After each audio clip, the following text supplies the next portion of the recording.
J'espère que vous allez bien. J'espère que vous êtes heureux d'être dans la présence de Dieu. Regardez votre voisin et montrez combien vous êtes heureux. Souriez-les. Amen. Nous sommes en présence de Jésus. Aujourd'hui, nous sommes l'école pour la famille. Dis à ton voisin, Dieu va prendre soin de notre famille. Amen. Dieu est attentif à notre vie. Je ne sais pas si tu connais quelqu'un qui connaît le nombre de tes cheveux, mais Dieu, lui, connaît le nombre de tes cheveux. Si ça ne suffit pas pour que tu crois que Dieu veut s'occuper de toi, eh bien, je ne sais pas. Amen. Parce que Dieu, il te connaît et Dieu veut s'occuper de toi. Amen.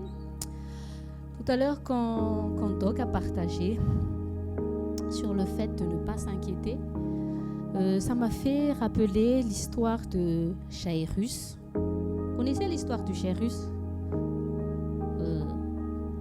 Vous connaissez pas l'histoire de Jairus? Si, quand même. Il avait une fille qui était malade et qui, au final, elle était morte. Mais Jairus, il est allé courir auprès de Jésus pour lui demander son secours. Amen. Et nous sommes encore dans cette période où Dieu nous fait rappeler de l'œuvre de Jésus, de la puissance de la résurrection. Et moi, je crois qu'aujourd'hui, le même Jésus qui est venu dans la maison de Jairus, ce Jésus qui a ressuscité la fille de Jairus, moi, je crois que ce Jésus va ressusciter tout ce qui est en état de mort dans la vie de notre famille. Amen. Et aujourd'hui, j'aimerais qu'on croie vraiment à l'œuvre de Jésus-Christ. Dis à ton voisin, rien n'est impossible à Jésus. Amen. Quand Jésus est arrivé dans la maison de Jairus, il avait vu un groupe de personnes qui commençaient à pleurer, qui poussaient de grands cris.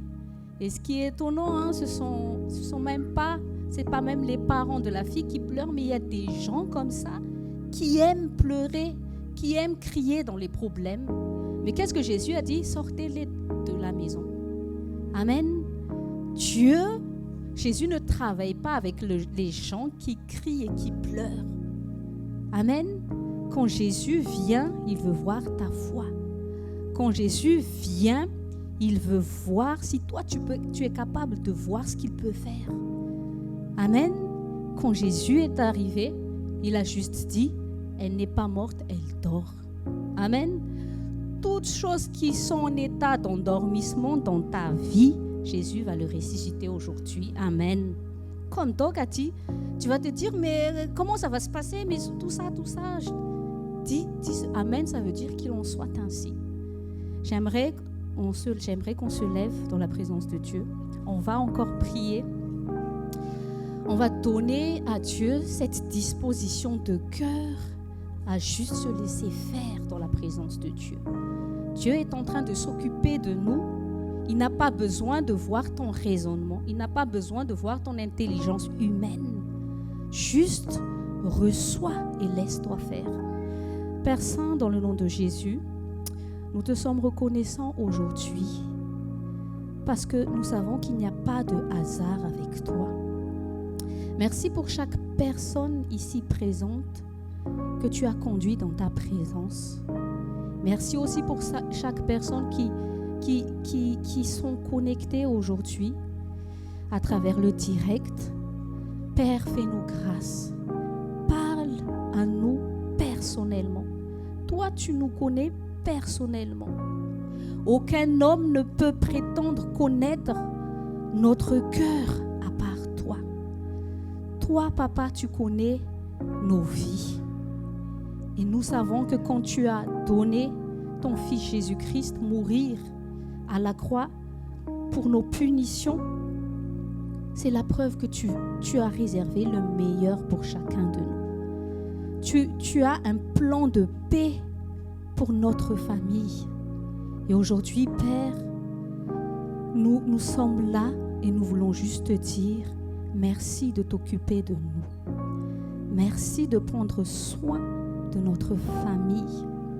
Merci Seigneur de toucher les maris, les femmes, les enfants. Seigneur, aujourd'hui, dirige chaque famille ici présente à entrer dans la volonté parfaite que tu as pour nous. Et ton plan est divin, ton plan est parfait, ton plan est un plan de paix. Merci Saint-Esprit d'ouvrir les cœurs. Donne-nous d'avoir juste un cœur simple qui est prêt à juste recevoir. Fais taire toutes les voix qui nous empêchent de recevoir ce que tu as pour nous aujourd'hui. Esprit de mensonge, Satan, nous te lions ici dans le nom de Jésus. Que toute personne que l'enfer a pris en joug reçoivent leur liberté, leur affranchissement dans le nom de Jésus. Amen. Asseyez-vous dans la présence de Dieu. L'école pour la famille, c'est Dieu qui a créé le mariage, c'est Dieu, on le sait, c'est Dieu qui a créé la famille. Et il y a dans 1 Timothée, chapitre 5, verset 8, 1 Timothée, chapitre 5, verset 8, Paul avait dit, dans le nom de Jésus, « Si quelqu'un n'a pas soin des siens, et principalement de ceux de sa famille, il a renié la foi et il est pire qu'un infidèle. » Amen. On ne peut pas prétendre dire aimer Dieu si on traite mal les membres de notre famille. Amen. Comme tout à l'heure, d'ailleurs, on le répète souvent, on n'est pas chrétien parce qu'on est là.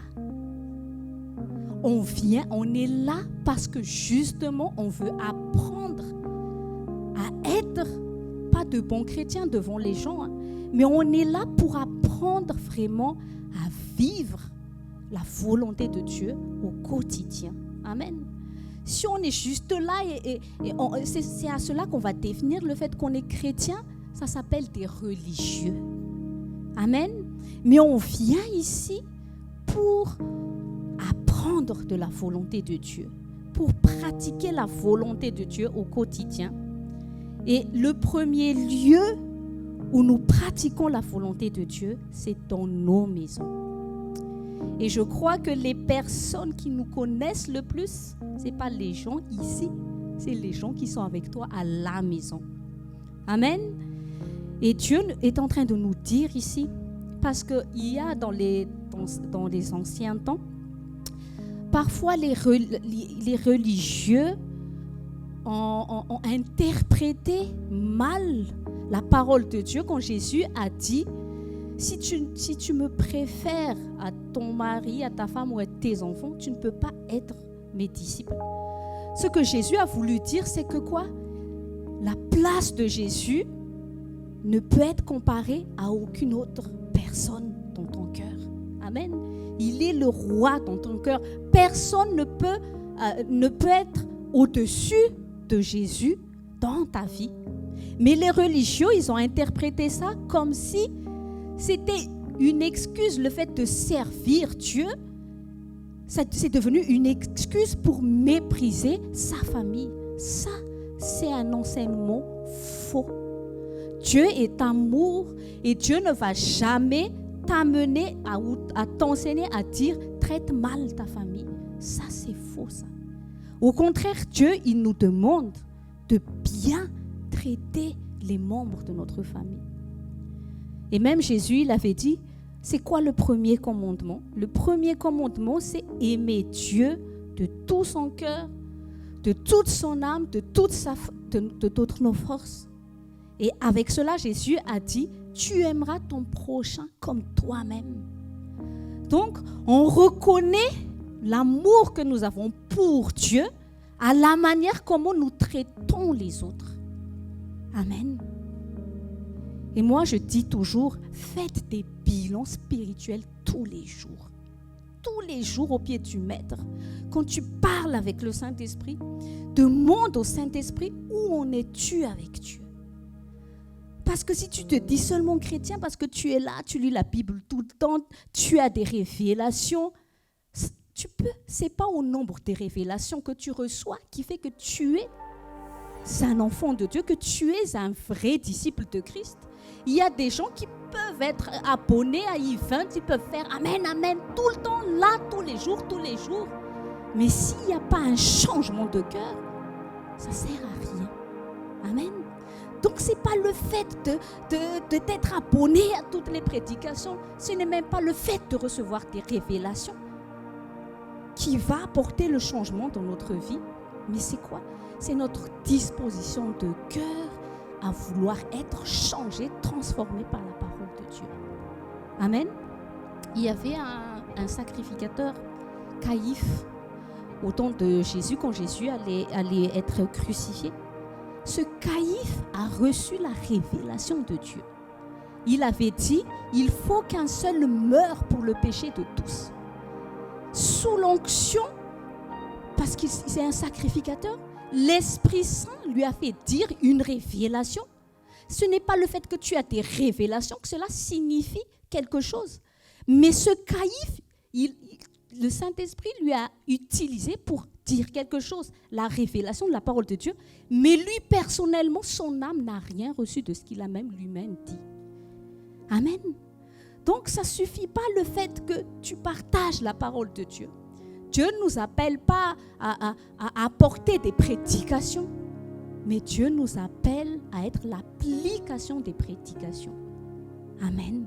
Et chaque jour, nous devons nous poser la question, est-ce que je suis l'application de la parole de Dieu, de tout ce que tu reçois sur les écoles du lundi au dimanche? Amen, amen, amen.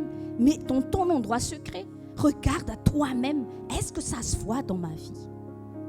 Comment je traite les gens que Dieu a mis dans ma vie? Comment je traite les gens dans ma maison? Est-ce que je manifeste l'amour de Dieu à mon mari, à ma femme, à mes enfants, à mes frères et sœurs en Christ, à mon pasteur, à mes grands frères? Je ne sais pas comment tu es. Amen. Et aujourd'hui, Dieu veut que nous soyons conscients que nous sommes, le monde a besoin de voir Jésus à travers nous. Jésus a besoin de voir Jésus à travers nous. Vous savez, il y a des gens qui quittent l'église parce que quoi? Ils pensent trouver Jésus à travers des personnes comme toi et moi. Et quand ils ne voient pas Jésus à travers les gens qui sont censés le représenter, il y a des brebis qui s'égarent parce qu'ils sont déçus. Mais aujourd'hui, j'aimerais parler à une personne qui a été déçue par l'Église de Christ. Oui, les chrétiens sont censés être des canaux pour faire connaître Jésus. Mais aujourd'hui, Jésus te parle personnellement. Jésus veut se révéler à toi personnellement aujourd'hui. Ne laisse pas les hommes te décevoir pour que tu ne puisses pas jouir de cette opportunité de connaître Dieu personnellement. Comme Doc avait dit tout à l'heure, aucun homme n'est mort à la croix pour toi et moi. Seul Jésus est mort à la croix pour toi et moi. Et Jésus, aujourd'hui, il veut te dire, ne recule pas à cause des faux témoins pour que tu ne puisses pas me connaître. Amen. Ne rate pas le ciel à cause des hypocrites. Amen. Cherche Dieu personnellement. Si les autres n'ont pas réussi à te révéler la vraie personne de Jésus, sois ce cœur qui soit prêt à révéler le vrai Jésus. Amen. Aujourd'hui, donc, nous sommes l'école pour la famille. Le titre de notre leçon aujourd'hui, c'est « L'humilité appelle la manifestation de la gloire de Dieu dans le foyer. » Amen. Donc, l'état de cœur qu'on va apprendre aujourd'hui, c'est l'humilité. L'humilité. Et je crois que pourquoi les relations sont détruites, c'est toujours à cause de l'orgueil. Amen. C'est toujours à cause de l'orgueil si les relations sont détruites. Et je crois que nous devons développer l'humilité Parce que l'humilité est le caractère principal de Jésus-Christ. Et je crois que l'humilité, c'est le caractère même de l'amour. Parce que derrière l'humilité, c'est l'acceptation à mourir en soi-même. Amen. Quand Dieu a voulu sauver l'humanité, c'est Jésus qui a accepté de s'humilier. Lui, créateur, devenu créature pour pouvoir porter nos propres péchés. Amen. Et Satan a été perturbé parce que Satan, son caractère principal, c'est l'orgueil. Et à cause de l'orgueil, Jésus a dit, j'ai vu Satan lui-même chuter du ciel sur la terre. Ce qui fait chuter le foyer, c'est l'orgueil. Amen. Mais nous devons vraiment apprendre de Jésus-Christ. Il ne nous a pas sauvés avec la puissance des anges. Et c'est ça le problème des religieux, des pharisiens, des sadducéens. Ils ont vu en Dieu un Dieu orgueilleux. Ils pensaient que Dieu allait sauver Israël avec une puissance, avec toute l'armée des anges, et que Jésus sera un grand roi qui descend du ciel avec un gros sabre comme dans les films. On va détruire tous les ennemis. Mais ils ne savaient pas, ils n'ont pas connu le cœur de Dieu depuis le commencement. Le cœur de Dieu, c'était quoi? Quand Adam et Ève ont péché, il a sacrifié un animal. Le sang a été versé. Et qu'est-ce que Dieu a tout de suite fait? Il les a habillés de leur honte. Donc, depuis le commencement, Dieu a fait comprendre qu'il est amour et qu'il veut récupérer ces hommes qui l'ont rejeté. Amen. Dieu a déjà préparé un sacrifice pour l'humanité afin de quoi? Afin de les sauver. Ça, c'est le caractère de Dieu. Et la plupart d'entre nous, nous avons reçu des enseignements religieux qui nous font croire que Dieu est un Dieu qui prend plaisir à nous punir. Non, Dieu ne prend pas plaisir à te punir. Dieu ne prend pas plaisir à voir des gens qui vont en enfer. Toi, en tant que parent, vous qui avez des enfants, vous prenez plaisir à voir vos enfants souffrir. Et Dieu et Jésus a dit, vous mauvais comme vous êtes, vous savez donner de bonnes choses à vos enfants, bien plus le Père Céleste. Amen. Aujourd'hui, priez le Saint-Esprit. Saint-Esprit, donne-moi d'avoir la vraie image de qui est Dieu. Ce Dieu qui est amour, ce Dieu qui veut nous sauver, ce Dieu qui veut nous restaurer, ce Dieu qui veut nous élever. Amen. Et la manière comment Jésus est venu dans ce monde, Satan ne l'a pas vu.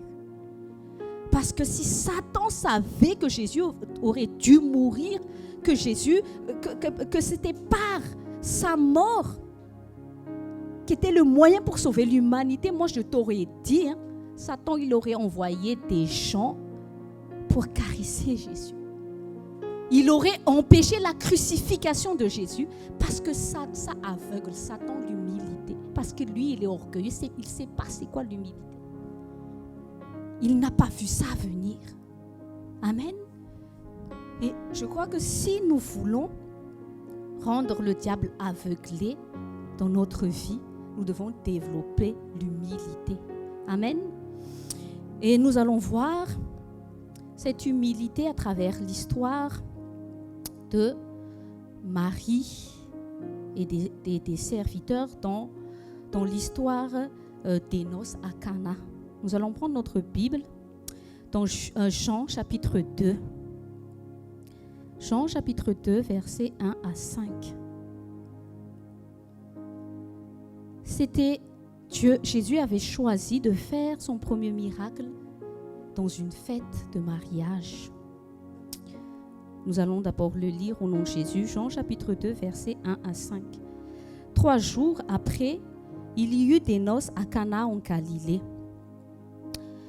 Je crois que les 3 jours après, c'était, je pense, je ne suis pas sûre, mais je pense, c'était les 3 jours après qu'il ait choisi les 12 disciples. Parce que les disciples sont venus avec lui justement dans ces noces à Cana. La mère de Jésus était là et Jésus fut aussi invité aux noces avec ses disciples. Le vin ayant manqué, la mère de Jésus lui dit « Ils n'ont plus de vin. » Jésus lui répondit « Femme, qu'y a-t-il entre moi et toi? Mon heure n'est pas encore venue. » Sa mère dit au serviteur « Faites ce qu'il vous dira. » Amen. On va s'arrêter là d'abord.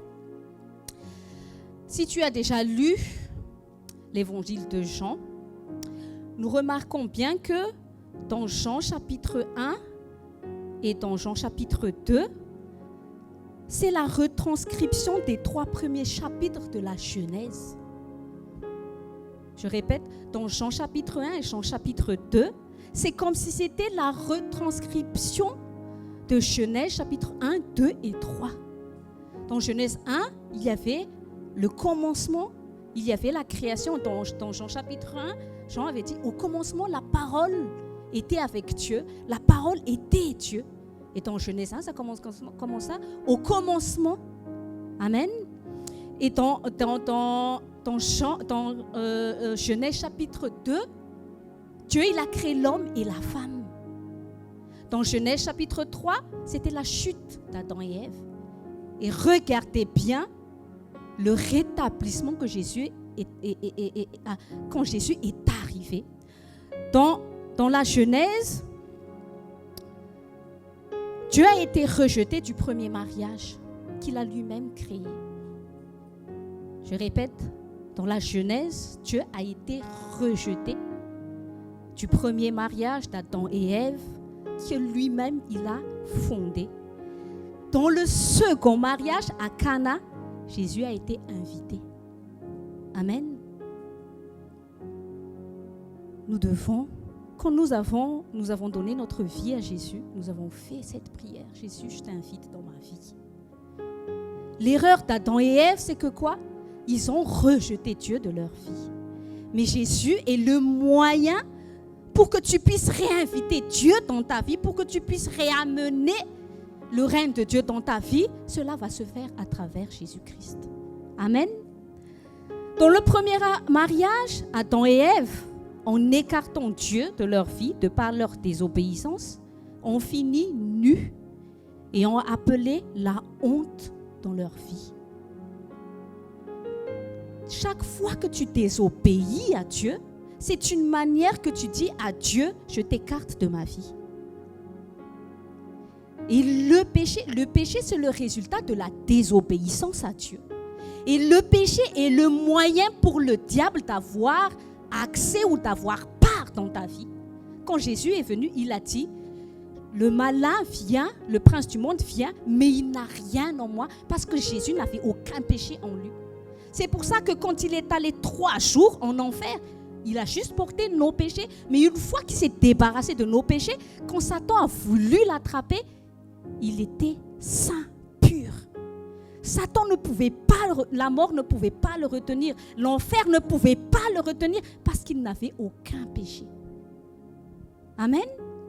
Donc, le péché, quand tu vas bien recevoir ça, parce que dans la religion, on te dit, ne fais pas ci, ne fais pas ça. Mais en fait, on ne t'a jamais expliqué pourquoi le péché n'est pas bon. Parce que dans la chair, le péché, des fois, ça ne semble pas toujours mauvais, dans la chair. Parce que justement, c'est ça, le diable, c'est un malin. Quand il te présente le péché sous forme d'une tentation, ça a l'air d'être quelque chose de waouh. En toi, il y a un désir qui te dit, moi, je veux ça.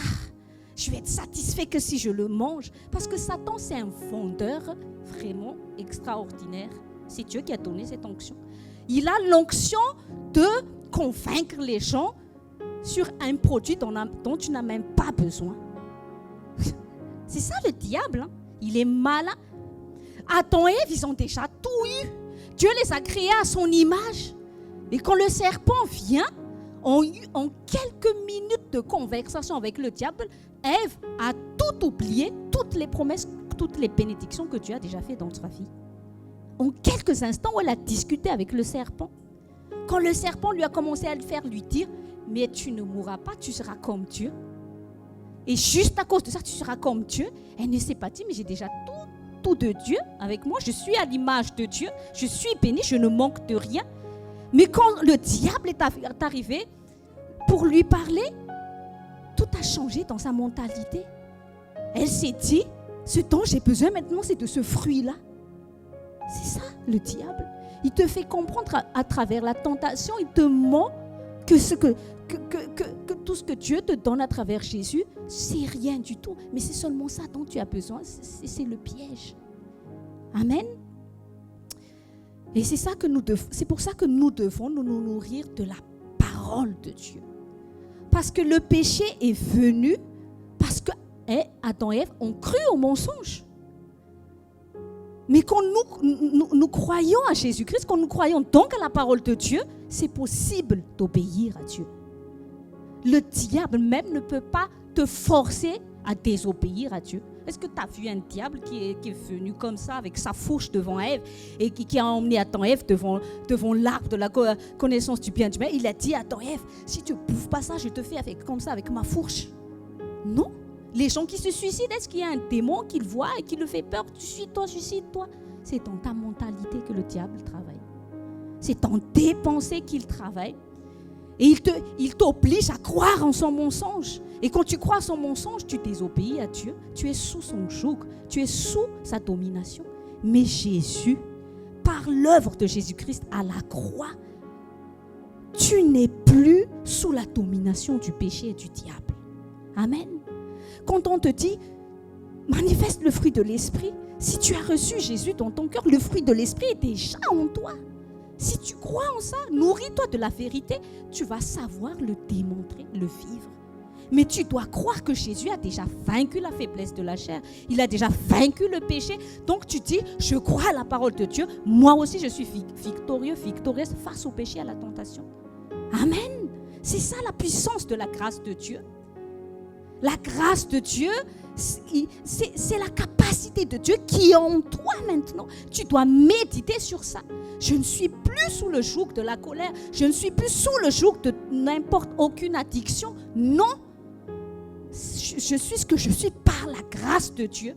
J'ai la semence divine à l'intérieur de moi qui est incorruptible. J'ai l'amour en moi, la paix, la joie. J'ai la maîtrise de soi. Amen. Médite ça tous les jours au lieu de méditer avec le diable. Amen. Donc, je dis, dans le premier mariage, Adam et Ève a écarté Dieu de par leur désobéissance. La désobéissance a amené la honte sur leur foyer. Dans le deuxième mariage, par l'obéissance de Marie et des serviteurs, Jésus a changé la honte dans le mariage d'Adam et Ève en honneur. Si tu lis bien cette histoire à la fin. Alléluia. Quand tu appelles Jésus dans ta vie, qu'importe ton passé, amen. Heureusement qu'il y a la grâce de Dieu pour nous restaurer à travers l'œuvre de Jésus-Christ. Qu'importe ton passé, qu'importe d'où tu viens, fais comme Jabez. Quand la maman de Jabez était enceinte de lui, parce que tellement elle a souffert de sa grossesse, elle a dit, j'ai tellement souffert de l'enfanter. Et c'est ça, Jabez, ça veut dire. C'est-à-dire que je l'ai enfanté dans la souffrance. Donc, toute la vie de Jabez appelait la souffrance. Mais un jour, il a pris connaissance de Dieu. Il a dit, non, ça suffit. Ça suffit. Il a dit, Dieu, fais-moi grâce. Viens étendre mes limites. C'était quoi les limites? Les limites de la malédiction générationnelle. Quand tu fais ta rencontre avec Jésus-Christ, Jésus met fin au déshonneur. Jésus change le déshonneur en honneur. Jésus enlève la honte dans ta vie. Jésus change les malédictions en bénédictions. C'est ça qui est merveilleux avec notre Dieu. Dieu, il se fiche du nombre d'erreurs que tu as fait.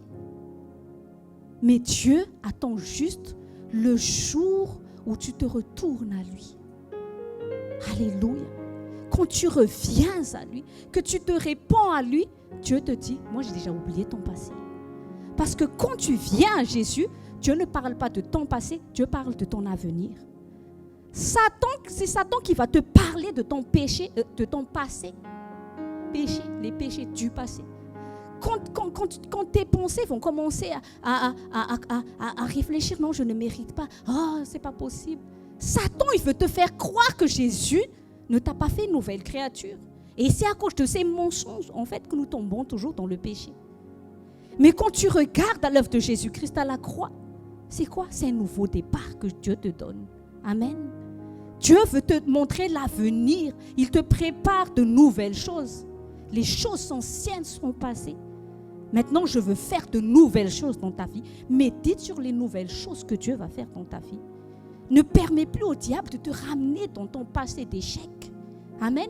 Parce que nous sommes le fruit de ce que nous pensons. Si tu penses tout le temps que tu es un échec, tu seras un échec. Mais si tu penses, tu médites sur le fait que je suis plus que vainqueur en Christ. Amen. J'ai foi en ça, Jésus. En toi, je suis plus que vainqueur. Alléluia. L'Esprit Saint qui est en moi n'est pas un esprit d'échec. Conduis-moi, Saint-Esprit, dans la victoire de Christ. Médite sur la vérité de Dieu pour ta vie. Amen. Donc, dans le deuxième mariage, Dieu a trouvé un canal à travers Marie et les serviteurs de Dieu. Donc, la désobéissance a été changée en obéissance. Et quand il y a eu obéissance, qu'est-ce qui s'est passé? Jésus a pu manifester sa gloire. Amen. Parce qu'il y avait eu le fameux miracle de l'eau changée en vin. Amen. Donc, dans ce mariage, Jésus, il a voulu démontrer qu'il est venu pour rétablir les choses. Jésus est venu rétablir ce qui était perdu à la Genèse. Il est venu pour le rétablir. Amen. Et Jésus, il veut aussi rétablir les mariages. Amen. Parce que qu'importe quel être humain qui vit sur cette terre, ils sortent tous d'une famille. Et tu sais, la plupart des gens qui deviennent du gâchis dans leur vie, c'est à cause du fait que la famille, le mariage a été mal fondé. Et Satan, il travaille dur pour détruire les familles. Il travaille dur pour détruire les couples, les mariages. Et c'est ce que nous voyons dans le monde, dans la société moderne. Tout le monde méprise c'est quoi le mariage aujourd'hui. Et moi, je répète toujours ici, maintenant, ce sont les gens qui ne devraient pas se marier, qui se battent pour se marier à la mairie. Ce sont les hommes et les hommes qui se battent maintenant pour se marier à la mairie, les femmes et les femmes qui se battent pour se marier à la mairie. Il y a même des gens qui veulent se marier avec leurs enfants, avec leurs animaux. Ils veulent que ce soit reconnu à la mairie. Mais maintenant, les gens qui sont censés se marier ne veulent plus se marier. Regardez comment le diable est en train de déboussoler l'être humain, parce qu'une fois que l'être humain est séparé de Dieu, ils ont perdu leur identité. En fait, tout ça, l'homosexualité, toutes sortes qui c'est que l'homme, la femme ont perdu leur identité que Dieu leur a donnée. Amen. Et Satan est en train de les déshonorer, de les détruire sans que l'être humain ne le sache. Mais quand tu viens à Jésus, Jésus vient rétablir l'ordre de Dieu dans notre vie. Amen. Jésus veut ramener l'ordre de Dieu dans ton foyer. Il veut restaurer ton foyer. Comme Jabez, il veut annuler la malédiction dans ta vie. Amen. Jésus veut le meilleur pour notre foyer. Amen. Donc, en tant que chrétiens, nous devons comprendre que notre mariage, notre vie en général, est vouée à l'échec si nous ne collaborons pas avec Dieu.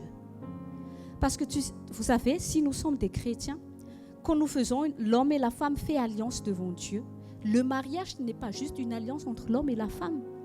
Le mariage est une alliance entre l'homme, Dieu et la femme. Amen. Nous devons être conscients que Jésus vit dans notre foyer. Et si nous arrivons à vivre, à graviter autour de Jésus dans le foyer, nous vivons un mariage heureux. Les choses ne gravitent pas autour de moi, les choses ne gravitent pas autour de toi, les choses gravitent autour de Jésus. Si chacun pouvait vivre juste à plaire à Jésus dans le foyer, tout le monde serait heureux. Parce que c'est ça l'humilité. L'humilité, c'est accepter de ne plus te regarder à toi, mais regarde à Dieu. Qu'est-ce que Dieu attend de moi dans mon foyer? Je veux que Jésus règne dans mon foyer, je regarde à lui. Qu'est-ce qu'il attend de moi? Amen. Mais dès que tu te regardes à toi, c'est là l'orgueil. C'est ça qui fait que tu appelles la chute dans ta vie, dans le foyer. Amen. Donc, dans Jean, chapitre 2, versets 1 à 5, tu as trouvé un canal, premièrement, en Marie. C'est quoi une personne humble? Quand il y a eu donc le manque, parce que dans le mariage juif, les fêtes, je ne sais pas, ça pouvait durer une semaine. Je ne sais pas qu'est-ce qu'ils font pendant une semaine, mais bon. Je ne sais pas, mais déjà, préparer un mariage en une journée, c'est déjà beaucoup de choses à faire. Mais pour eux, c'est presque plusieurs jours que les noces se préparent. Du coup, il y avait eu un problème que je me dis, c'est logique qu'il y a eu ce problème parce que le vin venait à manquer. Je ne sais pas, tu fais combien de fêtes tout le temps, ça part en flot, le poisson, la nourriture et tout et tout. Donc voilà, il y a eu limite sur le calcul humain. Mais il y avait quelque chose qui a fait la différence. Jésus était invité là. Amen. Et quand Marie a su que le vin manquait, la réactivité de Marie, c'est simplement, tout de suite elle était allée voir Jésus. Déjà le caractère d'une personne humble, c'est quoi? Elle est attentive aux problèmes des autres. Marie était sensible, avait un cœur qui est sensible aux besoins des autres. Moi, je ne sais pas, même si j'étais à la place de Marie, j'ai dit pardon Seigneur, parce que c'est sûr je n'aurais pas fait comme elle. Et surtout dans les familles malgaches, Marie,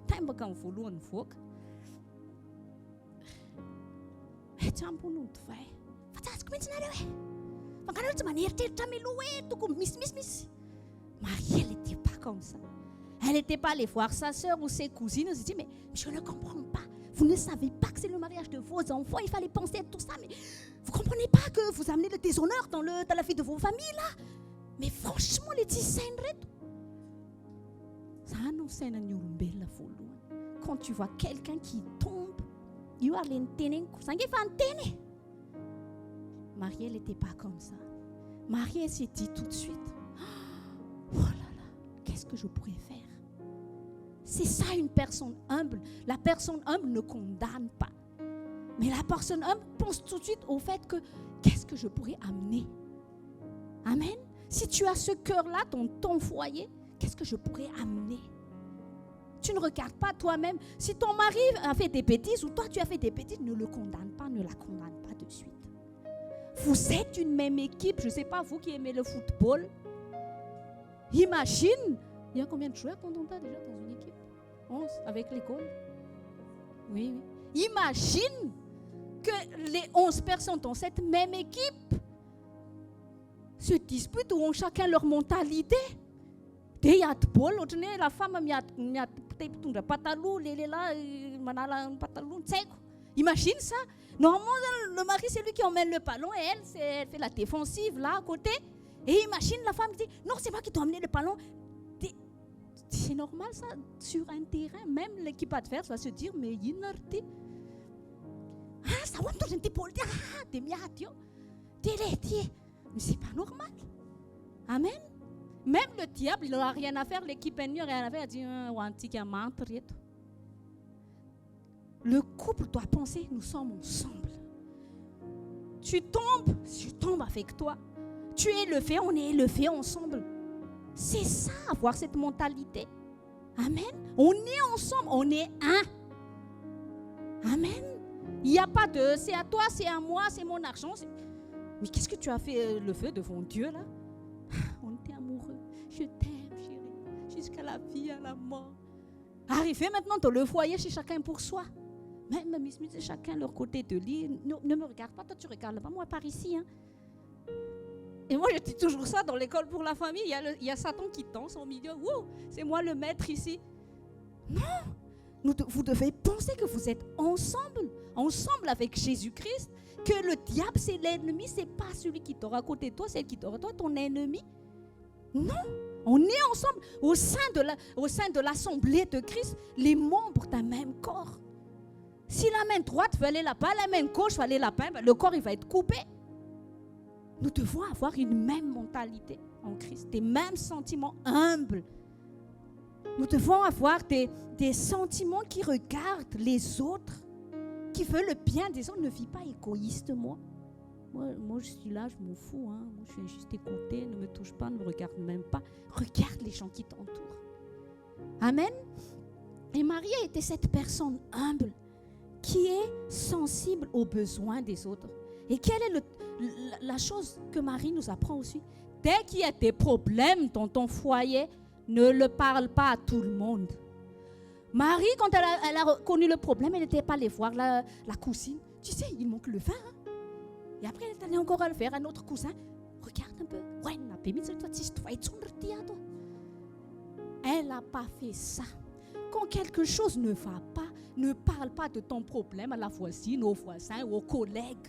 Après, tu t'étonnes que rien ne marche. Amen. Parle de ton problème à Dieu. Et quand tu parles de ton problème, ce n'est pas pour te plaindre. Tu sais, Tanji, il y a des gens que tous les services où elle travaille, où il travaille, tout le monde, soi-disant, connaît comment est son mari, comment est sa femme, comment sont ses enfants. C'est pas normal, ça. Parce que quand tu dis de mal de ton mari et de ta femme, tu te dis du mal à toi-même et à ton foyer. Personne n'a besoin de savoir ce qui se passe chez toi par Dieu. Et si tu t'en sors pas, parle à quelqu'un qui est rempli de l'Esprit de Dieu. Parle à ton pasteur. Un point, c'est tout. Parce que la manière comment aussi le diable détruit les marches, tu parles de tout ça à tout le monde que tu vois. Mais étant sœur et noté, t'as fait que tu as choisi.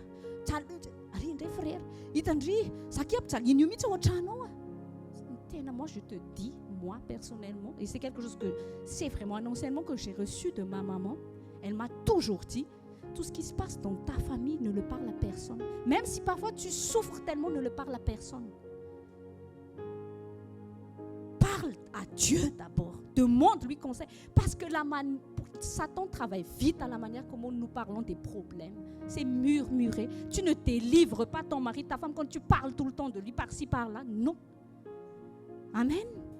Fais comme Marie, cours vers Jésus-Christ. Tu sais, il ne suffit pas juste d'inviter Dieu dans notre vie. Si la plupart d'entre nous, c'est que nous avons bien invité Jésus, seule Marie a reconnu Jésus plus qu'un simple invité. Parce que quand il était qu'un simple invité, il était là. Le problème était là, mais ce n'est pas parce que Jésus est invité dans ta vie que les choses vont changer. Marie est allée vers Jésus parce qu'elle savait que Jésus n'était pas juste un invité. Elle savait que Jésus était Dieu parmi les invités dans ces noces-là. Amen. Et Marie avait utilisé ce verset dans Psaume 121, 2. Psaume 121, chapitre 1. Psaume 121, versets 1 et 2. Je lève mes yeux vers les montagnes. D'où me viendra le secours? Le secours me vient de l'Éternel qui a fait les cieux et la terre. Si le foyer passe des mauvaises passes, où il y a des impasses, va vers Jésus. Il va secourir ton foyer. Amen. C'est ça un cœur humble. Qui n'est pas là pour se plaindre de ce qui ne va pas au sein du foyer, mais tu te dis, Seigneur, viens secourir mon foyer. Secours mon mari. Secours ma femme. Secours mes enfants. Toi seul, tu peux venir au secours de notre vie. Amen. Elle est allée vers Jésus de suite. Et qu'est-ce qui s'est passé? Ce n'est pas tout de suite, quand Marie est allée vers Jésus, elle n'a pas tout de suite eu une réponse, favorable. Hein. Parce que qu'est-ce que Jésus lui a dit? Femme, mais qu'est-ce qu'il y a entre moi et toi? Ce n'est pas mon heure. Qu'est-ce que ça veut dire? Pourquoi Jésus lui a dit ça? Jésus voulait encore tester le cœur de Marie. Jésus était en train de dire à Marie, est-ce que tu me demandes de faire un miracle parce que tu es ma mère? Ou est-ce que tu me demandes de faire un miracle parce que tu reconnais que je suis Dieu? Amen. Dieu ne fait pas de miracle par sentiment. Amen. Dieu, il fait des miracles parce que tu le reconnais comme Dieu. Et quelle est la réponse de Marie qui a plu à Jésus? Elle a dit, faites ce qu'il vous dira. Marie, quand Jésus lui a dit, mais il y a quoi? Elle n'a pas dit, regardez encore l'état de cœur humble de Marie. Elle n'a pas dit, tu n'es pas reconnaissant avec moi.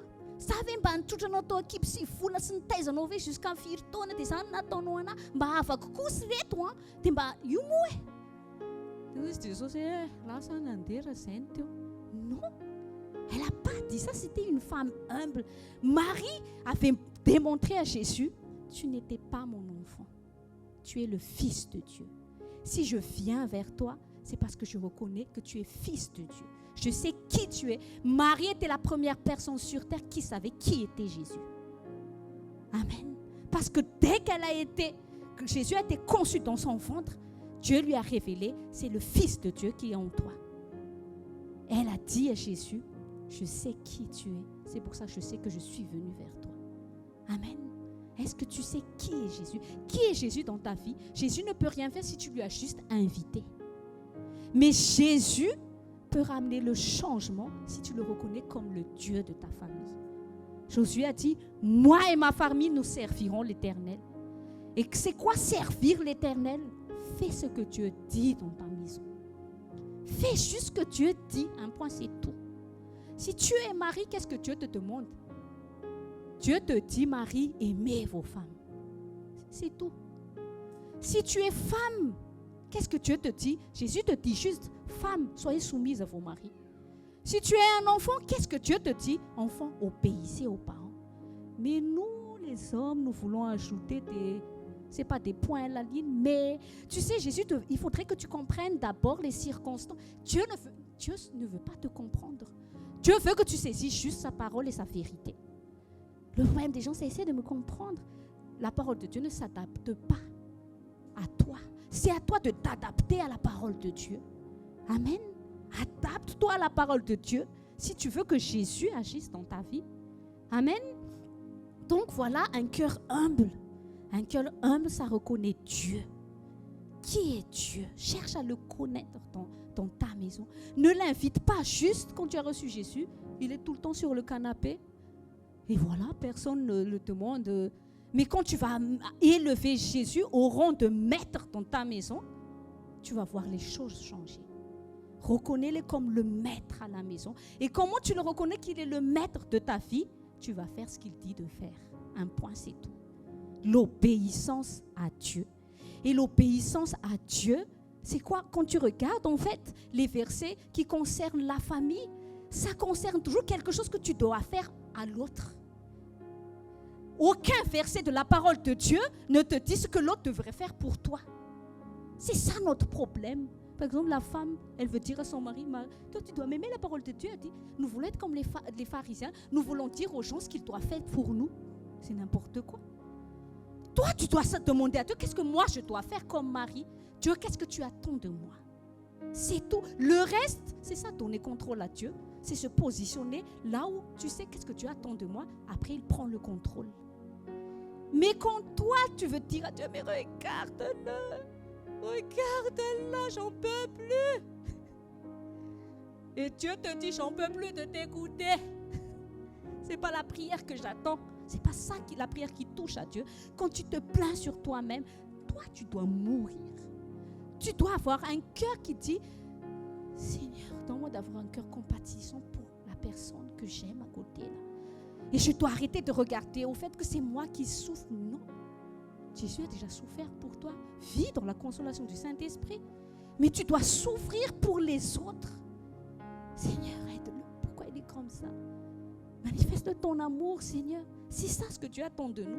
Est-ce que nous sommes une bénédiction pour les autres membres de notre foyer? Est-ce que nous regardons aux autres? Toi, tu attends toujours que frère ne m'a pas dit bonjour aujourd'hui. Ah, frère, j'ai vu son regard. Hein. Aujourd'hui, il m'a fait chose bizarre. Pourquoi toi, tu ne vas pas vers les gens? Jésus est allé toujours vers les gens. Dieu du ciel, il est allé vers toi et vers moi. C'est ça l'humilité. Va vers les autres. Qu'est-ce que je peux faire pour les autres? C'est ça un cœur humble. Jésus a dit, je ne suis pas venu pour être servi, je suis venu pour servir. Amen. Utilise ton cœur pour servir les gens qui t'entourent. Et arrête de regarder à toi, moi. Je suis seule, personne ne m'aime, qui me voit. C'est toi qui te vois trop, c'est pour ça que personne ne te voit. Laisse les gens te voir, parce que tu penses déjà trop à toi-même que les gens n'ont plus besoin de penser à toi. Mais quand tu ne vas plus te penser à toi, mais que tu vas te diriger, aller vers les autres, il y a la faveur de Dieu qui va arriver. Amen. Donc voilà, le cœur de Marie, un cœur humble. Quand viennent les problèmes, Adam et Ève, ils ont fait quoi? Ils se sont accusés. Quand Marie a vu les problèmes, elle a accusé. Personne n'était Jésus. Voilà, je dépose. Il y a là un fardeau, il y a un problème dans le foyer. Qu'est-ce qu'il faut faire, Jésus? Voilà, c'est ce qu'il a dit marié. Après, il a dit, faites seulement ce qu'il vous dit. Quand tu es dans un impasse, dans des problèmes, la chose que tu dois savoir, un cœur humble, c'est quoi? Seigneur, qu'est-ce que je dois faire? Qu'est-ce que tu attends de moi? C'est ça, l'état de cœur que tu devrais avoir. Mais ne regarde pas toi-même.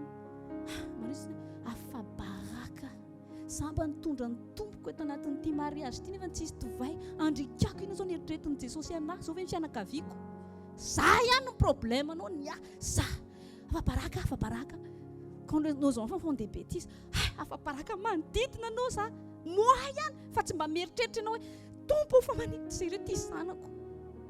le père du fils prodigue,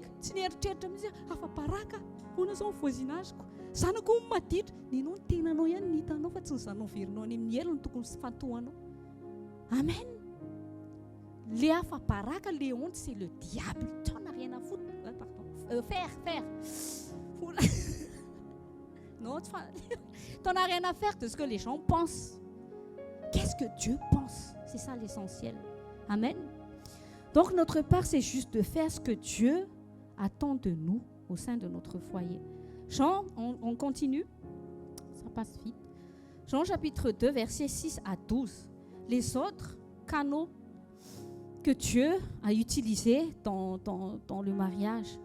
Donc Jean chapitre 2, versets 6 à 12.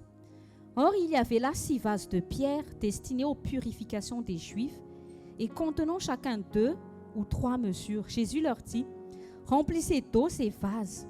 Et ils les remplirent jusqu'au bord. Puisez maintenant, leur dit-il, et portez-en à l'ordonnateur du repas. Et ils emportèrent. Quand l'ordonnateur du repas eut goûté, l'eau changea en vin, ne sachant d'où venant ce vin, tandis que le serviteur qui avait puisé l'eau le savait bien, il appela l'époux et lui dit, tout homme sert d'abord le bon vin, puis le moins bon, après qu'on s'est enivré. Toi, tu as gardé le bon vin jusqu'à présent. Tel fut à Cana en Galilée le premier des miracles que fit Jésus. Il manifesta sa gloire et ses disciples crurent en lui. Après cela, il descendit à Capernaum avec sa mère, ses frères et ses disciples, et ils n'y demeurèrent que peu de jours. Amen. Jésus est venu dans ce mariage pour enseigner l'humilité à ses disciples. Parce qu'après ça, Jésus allait les envoyer pour être utilisés dans l'onction de Dieu. Et Jésus a voulu leur comprendre que le cœur que devrait avoir un serviteur, c'est l'humilité. L'honneur n'est pas dans le fait que tu es beaucoup utilisé, mais l'honneur est dans le fait que tu as un cœur humble. Le secret de vraie grandeur pour Dieu, c'est un cœur humble. Dieu n'est pas impressionné par le fait que tu arrives à réunir des milliards, des millions de personnes, que ton église ait 1000 membres, je ne sais pas moi, que Dieu est utilisé par beaucoup de miracles. Mais c'est le cœur qui accepte d'être utilisé par Dieu, c'est ça que Dieu regarde. Et Jésus, il a transmis quelque chose aux disciples parce que quoi? Les disciples étaient acteurs dedans. Personne d'autre ne savait ce qui s'est passé à part Marie, les serviteurs de Dieu et les disciples. Il y avait des acteurs que Dieu a utilisés pour faire comprendre la leçon aux disciples. C'était Marie et les serviteurs. Regardez bien. Il n'y a pas d'assistance de Dieu sans obéissance à sa volonté. L'obéissance vaut mieux que les sacrifices. On se sacrifie déjà là chaque samedi. Tout ce que vous faites dans la louange, les techniques, vous avez sacrifié quelque chose. Mais si le cœur n'est pas obéissant à Dieu, c'est que vain. L'obéissance à la parole de Dieu. Il n'y a pas obéissance sans soumission. Soumission. C'est pour ça que nous devons bénir Dieu pour les autorités dans notre vie. Parce que comment tu sais que tu as l'humilité? Tu as quelqu'un à qui te soumettre. Amen. Regardez l'état de cœur des serviteurs. On lui a juste dit fais. Et il ne s'est pas dit, regardez, les serviteurs ne discutent pas quand une autorité parle. Je vous apprends un secret dans le ministère. Ce n'est pas à cause des hommes, mais à cause de la volonté de Dieu.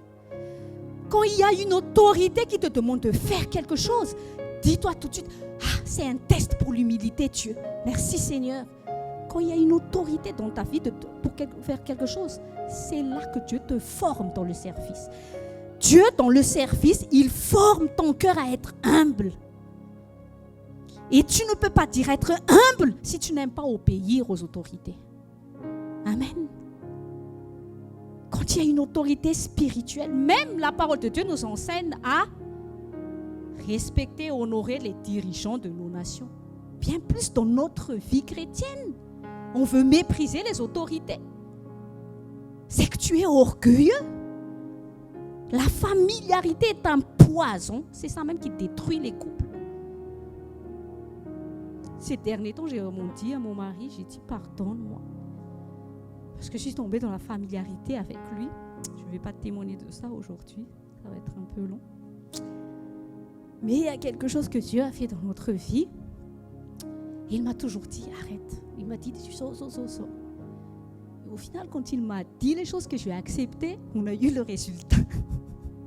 Ça m'a mis près de 2 ans avant. Pourquoi je ne l'ai pas tout de suite écouté, Seigneur? J'ai dit, Seigneur, je manque encore de soumission, d'humilité en moi. Le Saint-Esprit a dit, va dire pardon à ton mari. Parce que des fois, tu dors avec lui, tu le considères juste comme un simple homme. Ce n'est pas seulement ton mari, c'est un serviteur de Dieu, c'est ton pasteur. J'ai dit, pardonne-moi. Prie pour moi, pour que je cesse encore plus t'honorer, te respecter, me soumettre. Et l'homme de Dieu que tu es. Parce que des fois, quand il parle, je ne pense pas que c'est Dieu aussi qui parle à travers lui. C'est ça notre problème. Et il y a des bénédictions qui passent sous notre nez parce que nous ne sommes pas humbles, nous ne sommes pas soumis. Amen. Ça, nous éloignons notre destinée parce que nous avons un cœur qui veut toujours dire des choses. Ça, c'est la preuve que tu es encore orgueilleux. Les serviteurs, quand Jésus lui a dit, faites juste ça, ils ne se sont pas dit, maître, bon, ok, tu es Jésus, Marie sait que tu es Jésus, mais tu sais quoi, de l'eau, c'est ça qui va changer. Qu'est-ce que tu vas faire avec de l'eau? Tu vas nous demander de puiser de l'eau et après, ils ne discutent pas. Les serviteurs ne discutent pas. Les cœurs humbles ne discutent pas des choses qu'on leur demande de faire. Tu obéis à la parole de Dieu. Tu obéis aux directives du Saint-Esprit. Tu obéis aux directives des autorités dans ta vie. C'est comme ça que tu te forges. Tu es en train de faire mourir ton orgueil. Parce que l'orgueil n'aime pas l'autorité. Qu'est-ce que Satan, il veut? Insoumis. Je ne veux plus avoir Dieu au-dessus de moi. Il a dit à Ève, tu sais, quand tu vas manger ça, tu n'as plus besoin d'attendre pour avoir ton supérieur. Tu seras libre, femme libérée. Il n'aura plus le droit de dire ce que tu dois faire. C'est ça la chair, je veux faire ce que je veux. Ça ne convient pas à ma mentalité. Non, je ne veux pas faire ça. Non. Tu travailles, tu te disciplines pour faire mourir ton toi. Arrête de discuter. Quand le pasteur te conseille des choses, oui, il y a beaucoup d'entre vous qui nous appellent parfois pour demander des conseils. Mais moi, je vois que les gens ratent beaucoup de choses. Quand ils sont tellement familiers que les conseils que l'homme de Dieu donne, ont l'air comme ça. Tu n'écoutes pas. Tu ne reçois pas les conseils. Sois attentif. Dis-toi que c'est un pasteur, c'est un frère, une sœur en Christ. Tu discernes quand c'est Dieu là qui est en train de l'utiliser. Je dois être attentif, je dois obéir. C'est comme ça que Dieu est en train de me former. Mais nous, on est là comme des gens charnels. Bonjour, salut, peace. Et la grâce de Dieu n'abonde pas parce que nous ne pratiquons pas les lois spirituelles de la Bible. Amen. Mais ici, il y avait des serviteurs. Ils ont tout fait sans discussion. Yes, ok, amen, maître. Ils ont bien fait comme Jésus leur a demandé. Et après, quand les résultats, c'est ça qui m'a vraiment touchée. Quand la gloire s'est manifestée, qui a eu l'honneur de ce qui a été fait? Ce n'est ni Marie, ni les serviteurs, ni Jésus, c'est l'époux. Et quand j'ai reçu ça, même Jésus il a montré l'exemple parfait. Jésus ne s'est pas mis devant l'ordonnateur. C'est grâce à moi que le miracle s'est fait. Vous ne savez pas que je suis le Fils de Dieu ici? Ou Marie qui avait dit, c'est moi d'abord la première que Dieu a utilisée pour que ça se fasse. C'est moi qui a prié pour mon mari qui l'a changé. Hein. C'est moi. Tu sais, moi, je me suis agenouillée, c'est pour ça que c'est comme ça. Ça n'appelle pas la gloire de Dieu. Moi, regardez-moi. Les serviteurs de Dieu n'ont pas dit, c'est moi. C'est nous qui avons porté les trucs. C'est nous que Jésus a été venu voir. C'est nous. Si c'est un charlatan. Même Jésus n'a pas été considéré. Mais qui a eu l'honneur? On appela l'époux. Les invités l'ont honoré. Waouh! Tu nous as donné le meilleur à la fin. Dieu prépare quelque chose de meilleur pour toi. Plus que hier, ce qu'il va faire aujourd'hui est mieux. Ce qu'il va faire demain est mieux encore qu'aujourd'hui. C'est comme ça que Jésus œuvre.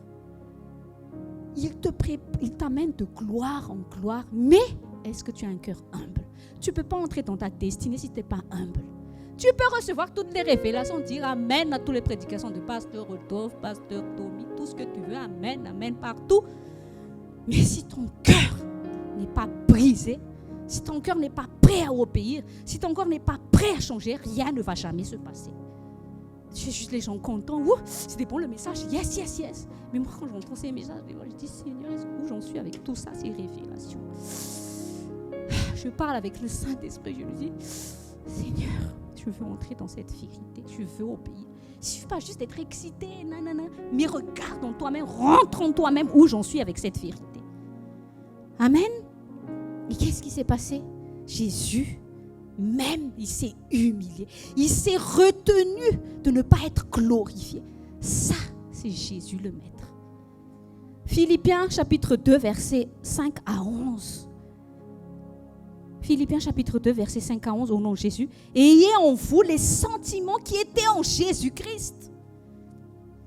C'est quoi ces sentiments en Jésus-Christ? Lequel, existant en forme de Dieu, n'a point regardé comme une proie à arracher d'être égal avec Dieu. Il était Dieu dans ce mariage. Jésus méritait qu'on le glorifie à travers ce miracle. Mais Jésus s'est tu. Jésus n'a pas recherché la gloire parce qu'il savait qu'il était incarné dans la nature humaine, qu'il est en train d'enseigner à ses disciples. Je vais vous utiliser, les gars. Je vais vous enseigner quelque chose de primordial avant que je vous envoie.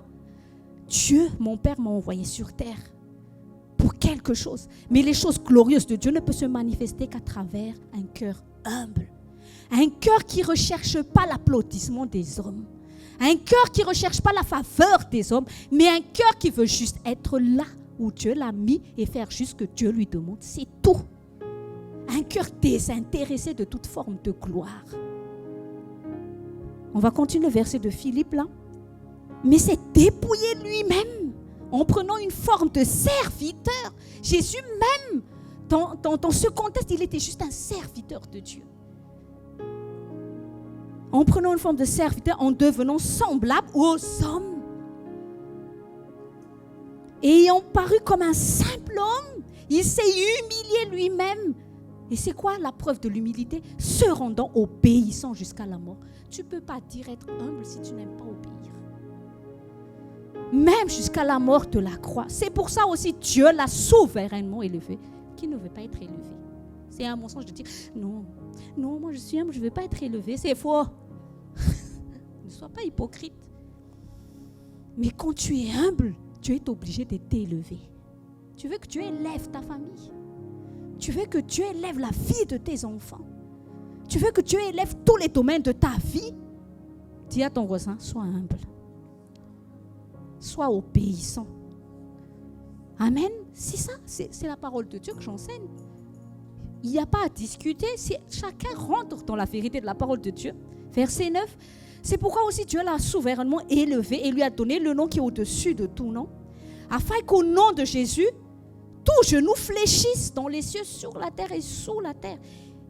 Et que toute langue confesse que Jésus-Christ est Seigneur à la gloire de Dieu le Père. Jésus était en train de faire la prophétie de sa propre vie à travers le mariage à Canaan. Il est en train de dire aux ses disciples, je dois me dépouiller comme un seul homme afin que Dieu m'élève comme l'époux pour l'Église. Alléluia. Il s'est humilié. Il a montré comment Dieu élève. Parce qu'il était homme sur terre. il a montré à ses disciples, viendra le jour, Dieu va m'élever en tant que l'époux de l'Église. L'époux dont il est en train de parler, c'est l'époux seul qui a été glorifié pendant cette fête, dans le mariage. Seul l'époux a été glorifié. Quand viendra les noces dans le ciel, Jésus seul sera glorifié. Alléluia. Et pourquoi Dieu a pu le glorifier en ce temps quand nous allons rencontrer Jésus-Christ, l'époux de l'Église? Parce qu'il s'est humilié sur terre. Amen. Il s'est dépouillé sur terre.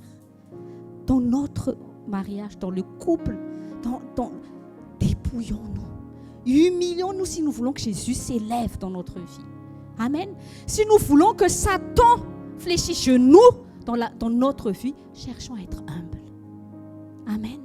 C'est comment travailler, développer l'humilité. Soyons obéissants. Soyons attentifs quand on nous donne des conseils, quand on nous donne des directives dans le ministère. Ne prends pas à la légère quand Dieu utilise ses serviteurs pour toi. Parce qu'ici, c'est facile de dire Alléluia sur Event. Si je te dis, c'est facile de faire Alléluia, tic-bim, message, yes, Alléluia. Mais dans la réalité, dans la vraie vie, c'est comment que tu le pratiques. Amen. Le chant de bataille, c'est dans la vie. Ce n'est pas sur Event, ce n'est pas sur Facebook, ce n'est pas dans Viber. C'est dans la réalité de la vie. Amen. Et regardez, Jésus nous montre le chemin. Dans Proverbe 16-18, c'est écrit « L'arrogance précède la ruine et l'orgueil précède la chute. »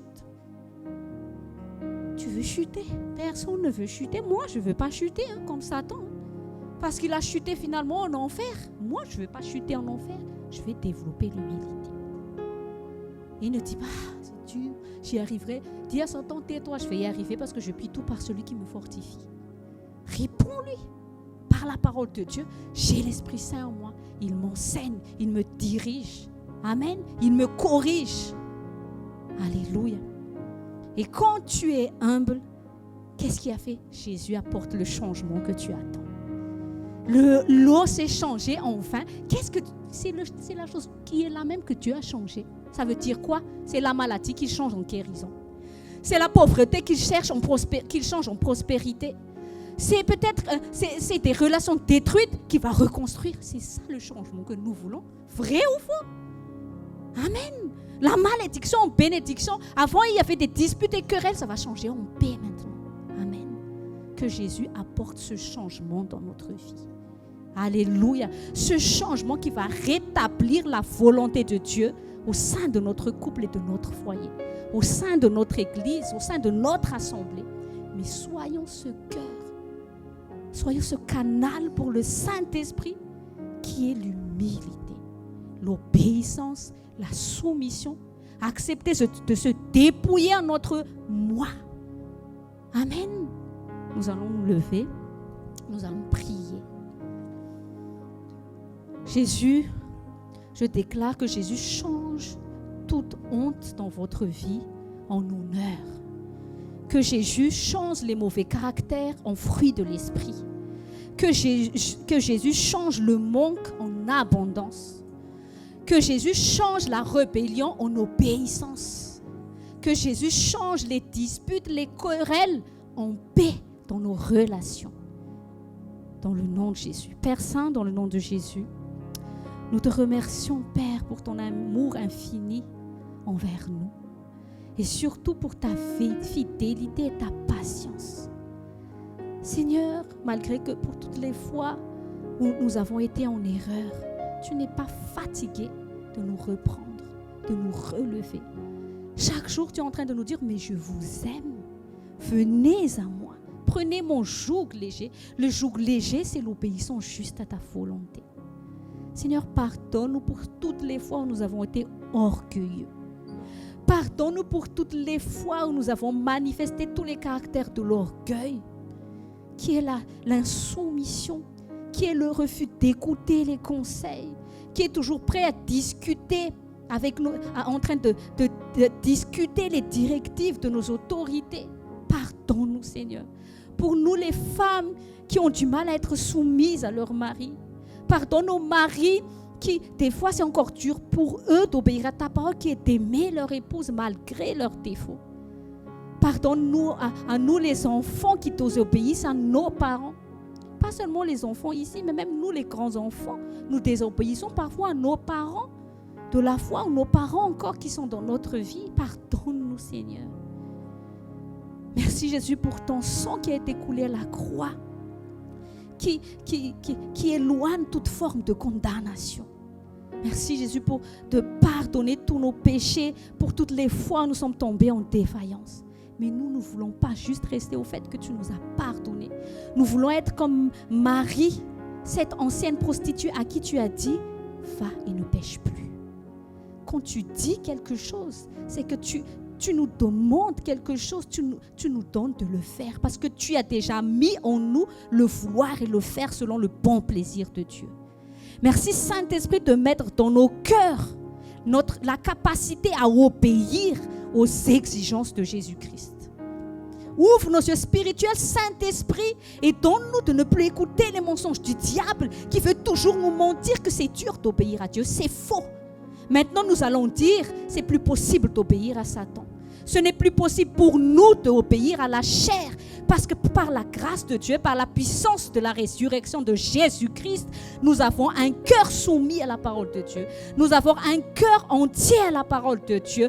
Maintenant, nous allons manifester le fruit de l'Esprit dans notre foyer, parce que Dieu a déjà mis en nous le vouloir et le faire selon bon plaisir, afin que tu puisses manifester ta gloire dans notre vie, afin que tu puisses nous élever, nous enlever de la stature de honte en honneur, afin que tu puisses nous enlever de l'échec vers la victoire, afin que tu puisses apporter le changement que le diable avait fait dans notre vie. Tu es venu rétablir.